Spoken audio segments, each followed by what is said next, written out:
Работа быть хранителями природы. Ежедневно они трудятся над ее чистотой, будь то леса, реки или просто улицы. Сегодня принципиальные позиции экологов подкрепляют современным автомобильным оснащением.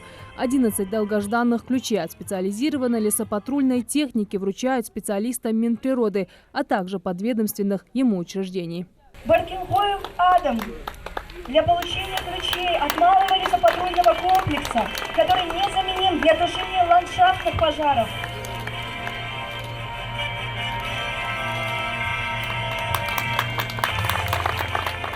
Автомобиль предназначен для бездорожья ГАЗ «Вепрь». 5 вседорожников малого класса «Лада» и универсальный лесопожарный модуль на базе МТЗ-82. Благодаря такому оснащению труднодоступных мест для специалистов практически не будет.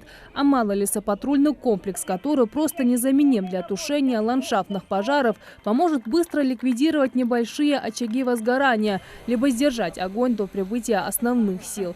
Все это стало доступно благодаря реализации федерального проекта сохранения лесов и участия республики в нацпроекте «Экология» при поддержке Минприроды России и Федерального агентства лесного хозяйства. Технику мы несколько раз ездили с министром Бабхоевым Магомедом, договаривались, обговаривали, и процесс поставки техники уже пошел. Надеюсь, что наши договоренности будут выполнены, навстречу пойдут, и в последующем нехватка оборудования, материально-технических средств, они будут восполнены, заполнены.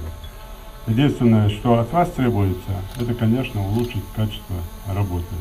Потому что до сих пор и дальше это должно быть в разы лучше. Я надеюсь, что техника попадет в надежные руки, она будет использоваться только для того, чтобы выполнять те задачи, которые перед нами всеми стоят. Глава республики сказал о технике, но я хочу сказать, что без людей никакая техника не справится ни с какими задачами. Вот вы сейчас в форме уже, это тоже признак того, что ваш статус, ваше, может быть, внутреннее ощущение своей роли в природоохранной работе тоже повышается. Очень важно, как население вас воспринимает. Я слежу за работой в соцсетях, слежу за министром, круглосуточно которого нет ни на телефоне, ни на рабочем месте. Вот это все влияет на молодежь, на детей. Они все сегодня в телефонах, в интернете. Очень важно, как вас и нас тоже, все, кто занимается вопросами экологии, воспринимает население. Мы сопровождаем нацпроект «Экология», и наше отделение, которое у вас здесь тоже эффективно работает, этой работой занимается, приземляет нацпроект «Экология». Мы помогаем эту работу осуществлять, и запланирован уже ряд мероприятий по тому, как нацпроект «Экология» здесь грамотно приземлить, грамотно сделать так, чтобы все задачи решались. Первый этап оснащения лесопатрульной и лесопожарной спецтехникой завершен на 90%. Проектом предусмотрено в течение 3 лет обеспечить специализированные центры необходимой техникой, которая повысит качество лесного надзора и охраны республики.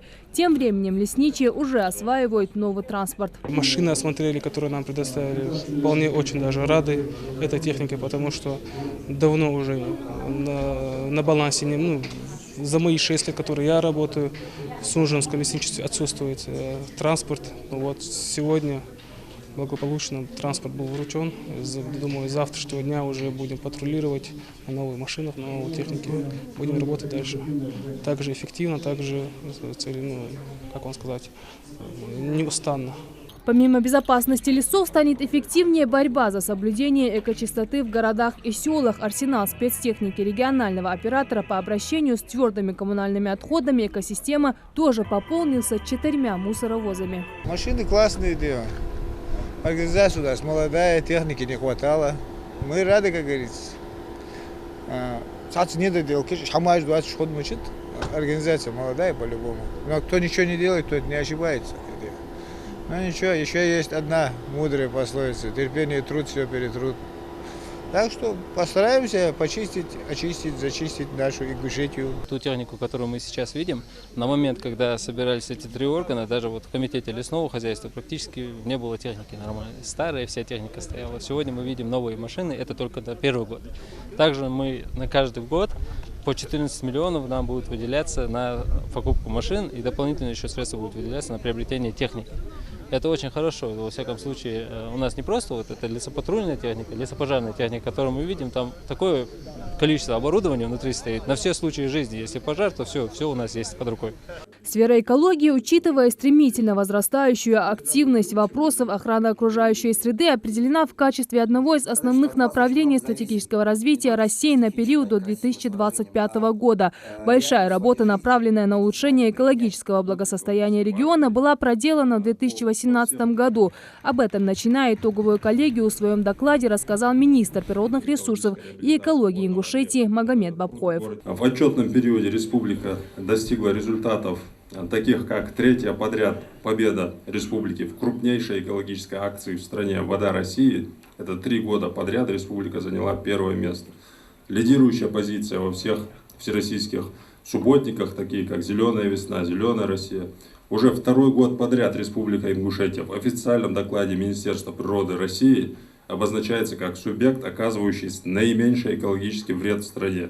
С начала года основной акцент Минприроды сделали на оборот отходов и ликвидацию несанкционированных свалок. Это ликвидация у нас крупных свалок города Назрани, сельского поселения Нестеровское, площади которых составляет 10 и 9 гектаров соответственно.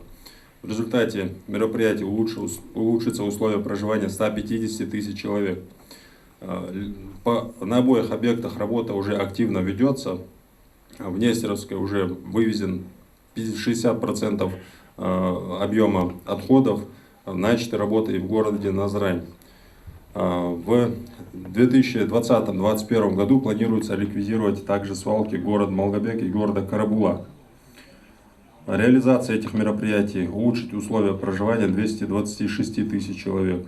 Цель нацпроекта «Экология» – изменить воздействие на окружающую среду. Проект предполагает 10 направлений, в которых должны произойти существенные изменения. Чистый воздух, чистая вода. Туда, конечно, входит и новая система обращения с самыми разными отходами.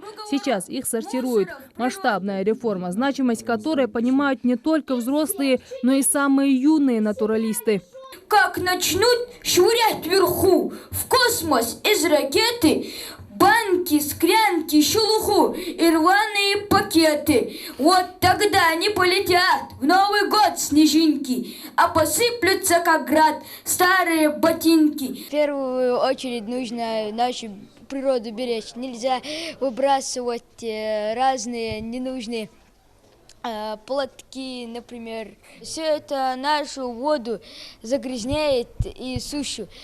Не хотелось бы, чтобы такое продвигалось. А после Юнусбек Евкуров вручила отличившимся сотрудникам министерства благодарственные грамоты. Жарат Аткулукоева, Магомед Аскиев, Новости 24.